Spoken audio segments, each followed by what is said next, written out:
Have you ever felt ridiculous for being upset about something that didn't even really happen? It wasn't a fight, it wasn't a slap, it wasn't a concrete abandonment.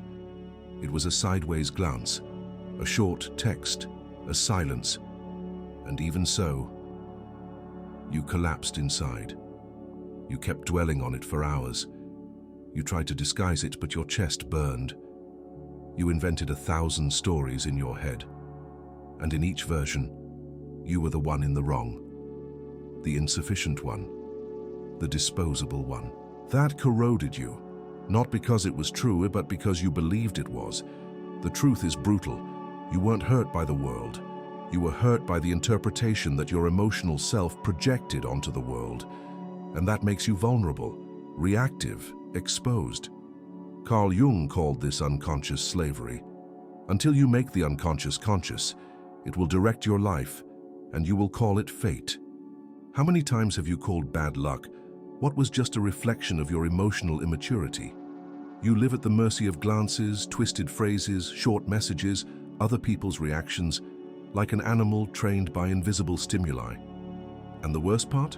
You try to appear calm, mature, cold, but inside there's a boy in panic, trying to understand why that woman saw the message and didn't reply, why that colleague mocked you in public, why that group excluded you from the hangout. The truth is that you never learned to pause. Yes, this is the Stoic principle that few men master, the principle that separates the weak from the unshakable. The pause, the suspension, the space between the stimulus and the response. Seneca warned, "It is not the insult that hurts us, but the importance we give to it." You give away your peace for any crumb of attention. You get distracted by any noise, react to any nudge, bleed from any insinuation. You are an exposed emotional control panel. Anyone can push your buttons. And you know what that means? That you were never free. You just react. But what if I told you that there is a Stoic technique, simple and brutal, that transforms your mind into a shield? A technique that the greatest sages in history used to become emotionally bulletproof. You're going to discover that now. But be warned, it won't be comfortable. Because freedom begins where your addiction to reacting ends. And most men are still addicted. Most men live as if they were being followed all the time, not by cameras, but by invisible judgments. You walk into a room and already feel the weight of eyes on you. Someone frowns, and your brain fires off 1,000 assumptions. Did he think I was ridiculous? Did she notice my insecurity? Are they laughing at me behind my back? The problem isn't with the other person. It's in what you interpret as a threat. And the worst part, it's in how much you believe that it says something about who you are. Epictetus said, "It is not things that disturb us, but our judgments about them." But no one taught you that. On the contrary, since you were little, you were conditioned to react. React to the scolding, react to the tone, react to the look, react to the silence. You were trained like a circus animal to perform emotions when poked. And today, as an adult, you still obey the same commands. You call this temperament, strong personality, sincerity. But it's nothing more than a conditioned reflex. You are manipulated by everything that affects you, and the world notices that. The world tests you. The woman provokes you. The friend needles you. The boss belittles you. The algorithm addicts you, and you bite all the bait, because you never built the only thing that could make you untouchable, the pause. The pause between what happens and what you decide to feel. This is the principle, the only one, the most brutal, the most difficult. The art of not reacting. Not reacting doesn't mean being passive. It means being a master. Marcus Aurelius wrote, "Under mourning and war, you have power over your mind, not over events. Realize this, and you will find strength. But you still believe that strength is in responding quickly, in not letting it go, in showing that you feel. But every time you explode, you give yourself away. You show that someone has access to your nerves. You declare that you are fragile. Think about it. If a random comment from a stranger makes you feel bad, who is in control? You or him? Imagine yourself now in a dark, silent room, you alone. No sound, no image, just you and your thoughts. Now imagine that someone outside sends you a notification. You're ridiculous. You revolt. You feel the blood rising. But the room remains the same. The air remains the same. Nothing besides your mind has changed. The provocation entered because you allowed it. The offense gained power because you welcomed it. The world tests you all the time, not to knock you down, but to see if you already know yourself. And you still don't know yourself. You still get irritated over little things. You get hurt over nothing. You drown in thoughts that aren't even real. You don't live in the world. You live in the interpretations you create about it. You know that message that made you anxious? That void that hurt? That phrase that you found offensive? Almost none of that was about you. It was about the other person, about the moment, about chance. But you reacted as if the universe had declared war on your ego, because you still believe that everything is personal, and that feeling is uncontrollable. But the Stoic truth is clear. You can choose what you feel. You just haven't learned how. Most men live in an emotionally automatic way. They react without thinking. They explode without reflecting. They collapse without examining. And this is the most disguised prison of the modern era, the prison of reactivity. You think you're acting, but you're just reacting.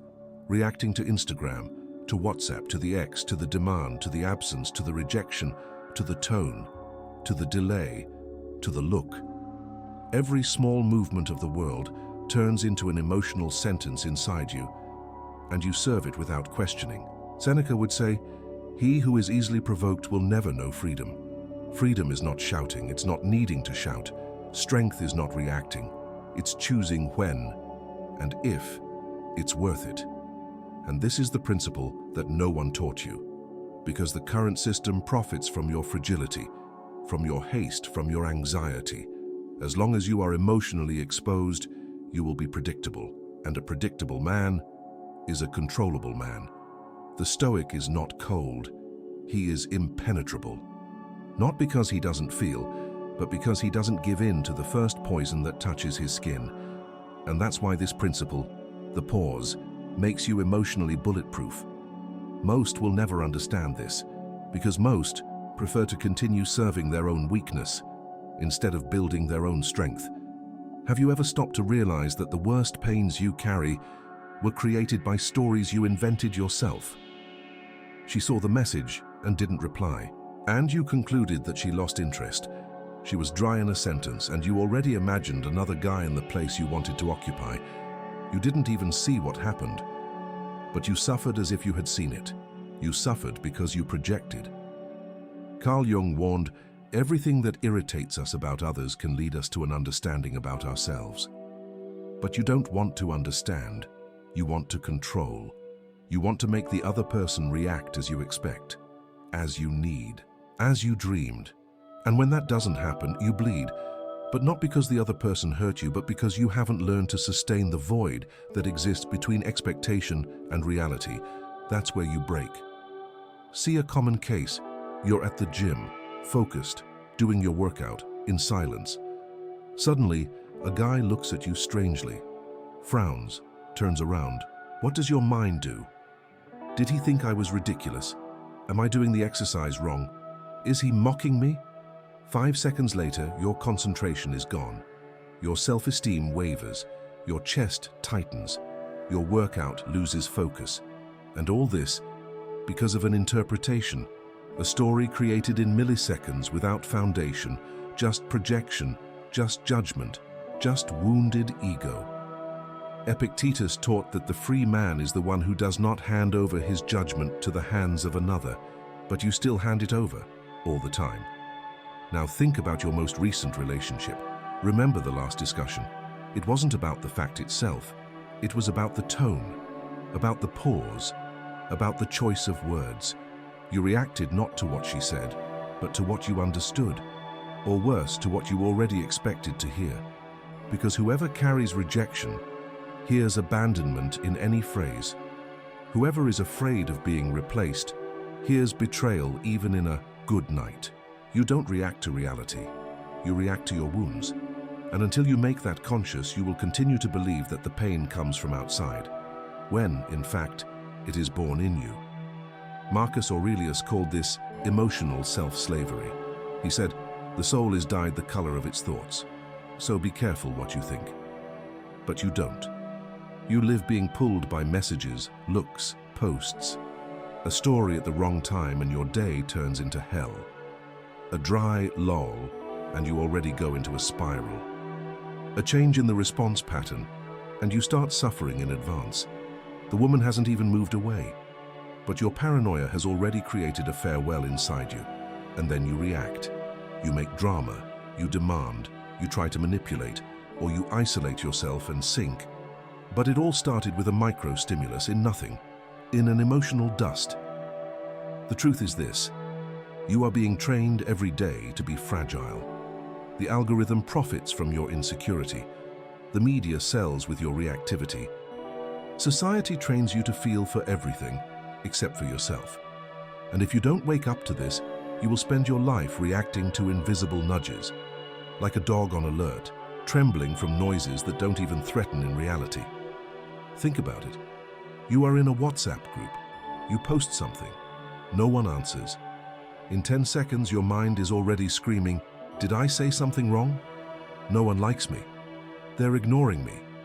Again, it's not the group. It's what you believe the group means about you, and that destroys you inside.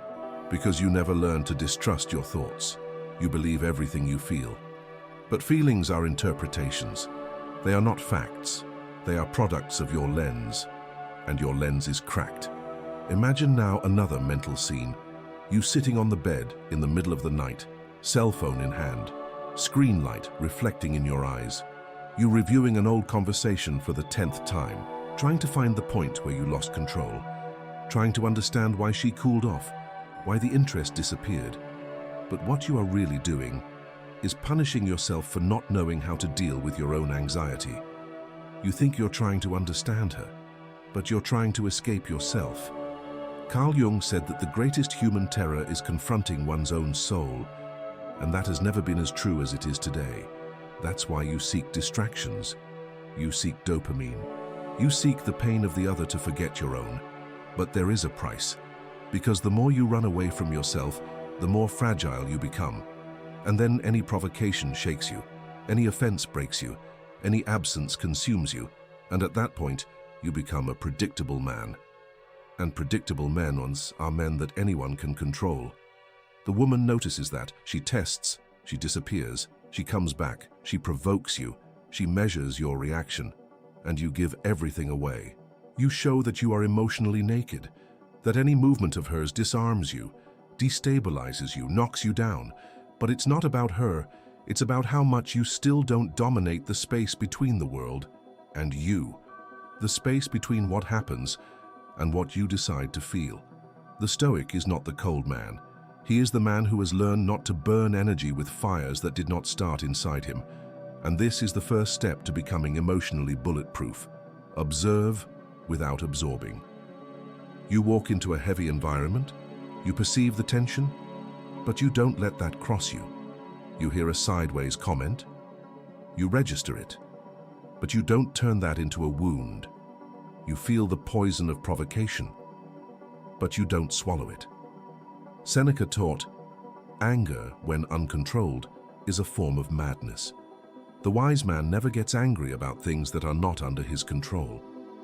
And this is where the real turnaround lies. Most men react because they feel they need to respond. But you only feel you need to respond because you still believe that everything is personal. You still believe that the world revolves around your self-esteem. When a stranger attacks you, you feel offended. When a woman distances herself, you feel rejected. When a friend fails, you feel betrayed. But what if none of that was about you? What if the offense was just disguised pain?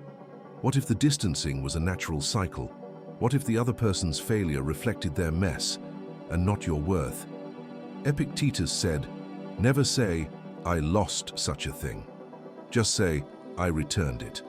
Everything you have was only borrowed for a while. The second Stoic lesson is this: nothing is yours, not even the image that others have of you. You feel betrayed because you believe you deserved something.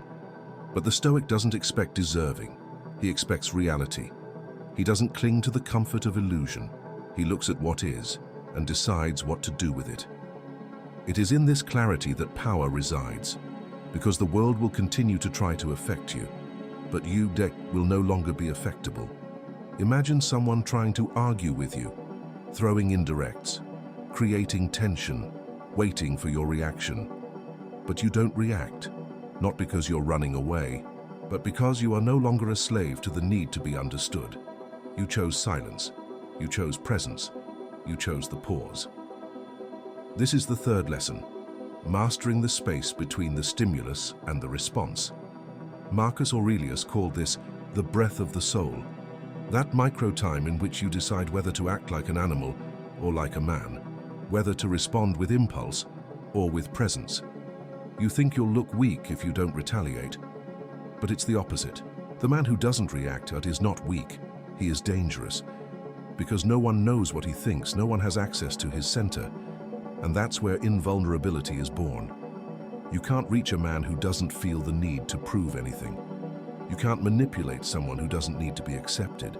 You have no power over someone who has already cut the thread of reactivity.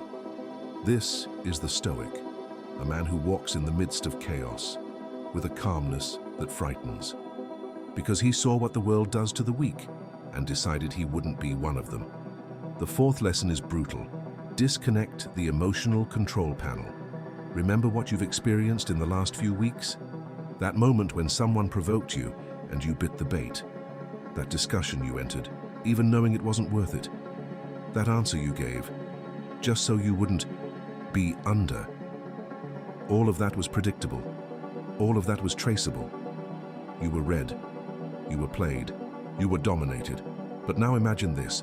Someone provokes you and you don't feel anything. Someone tries to humiliate you and you don't give in. Someone tries to manipulate you and you just observe. This is not coldness. This is mastery. Carl Jung said, "That which you resist persists. That which you accept dissolves." You don't need to win all the conflicts. You need to get out of all of them whole. And for that, the fifth lesson is definitive. Transform silence into a weapon. The world expects your reaction, your explanation, your anger, your fall, but you offer nothing. A calm look, a breath, a conscious distancing. You don't keep quiet out of fear. You keep quiet because you already understood the game. You know that every drama is bait, and that every answer is a prison. Silence, when chosen, is the loudest voice that exists, because it shows that you don't need the last word. You already won by not getting lost. Most men still crawl for approval. They still sabotage themselves for fear of looking weak. They still live like an animal trained to react. But you don't need that anymore. You can become an unattainable man, not out of arrogance, but out of clarity. You can get out of the emotional cage that they made you believe was identity. You can, at any moment, pause, breathe, and not react. And in that instant, you become free. Maybe no one has taught you that. But you can, yes, stop being manipulable. You can choose. You can pause. You can not answer. And in that refusal, there is a power that the whole world fears, the power of no longer being controlled by anything other than yourself. This is rare. This is dangerous. This is sacred. Marcus Aurelius wrote, "Inner calm begins the moment you choose not to allow another person or event to control your emotions." That moment, the moment of choice, has already arrived. The question that remains is, are you going to continue being a servant of your impulsiveness? Or are you going to train your mind until the world can no longer tear anything from you? Stop now and think. How many wars have you fought that only existed in your head? How many people live in you just because you never had the courage to expel them in silence? The truth is this: you still bleed for memories. You still react to ghosts. You still fight with interpretations. But all of this can end without revenge, without noise, without needing to prove anything. Just an internal movement, the firm and silent decision not to give away your peace for anything. Not for love, not for offense, not for neediness. Because when you pause, when you observe without absorbing, When you refuse to feed the drama, you stop being a common man. You transform into the calm chaos, into the look that disarms, into the presence that silences, into the soul that does not surrender. And the world will find that strange. They will say that you have changed. They will call you cold, indifferent, distant, but let them say it. Because from the moment you discover the taste of your own peace, you will never sell yourself for emotional crumbs again. And that is not the end of sensitivity. It is the birth of clarity. You continue feeling, but now you choose what deserves your surrender. You continue listening, but now you decide what is worth your silence. You continue living, but not as a servant, but as master of yourself. Carl Jung said that the strong man is not the one who represses, but the one who recognizes what he feels, and still chooses calm. Most will continue to drown inside, for unanswered messages, for averted glances, for fantasies that never came true. But you can get out of that, today, now. The question is, are you ready to die as a reactive man, or be reborn as an imperturbable man? The choice is yours, and it starts with silence. Like if you have already learned not to react, comment if you are still training the space between impulse and response, and share with those who still bleed inside for things that were never real.